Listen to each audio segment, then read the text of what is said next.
Welcome to Chillin' 101. We hope this video helps. You start by checking the essentials. Input bindings for Evade and Emote, and any buffer window the game offers. Once set, stand at your desired angle so your Evade has a predictable vector. Press Evade and immediately cue the Emote button in a single smooth motion. This minimizes rollback and keeps momentum.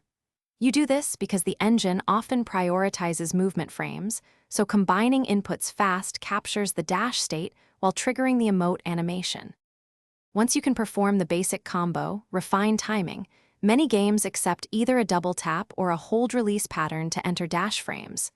Practice a 3-step rhythm, target, evade, then emote within about 0.15 seconds, and you'll see the emote layer blend instead of interrupting.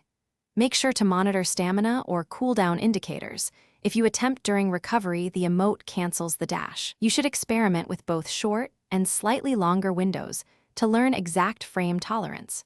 Now tie the emote dash into your flow.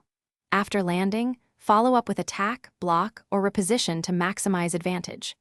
If the emote keeps canceling the evade, speed up your input sequence or move the emote control to a higher priority binding so the dash state persists. If problems persist, reduce input latency by lowering graphics settings or using a different key/button away from other binds.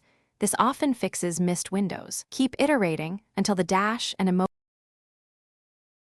Thanks for watching. Consider subscribing if we helped you.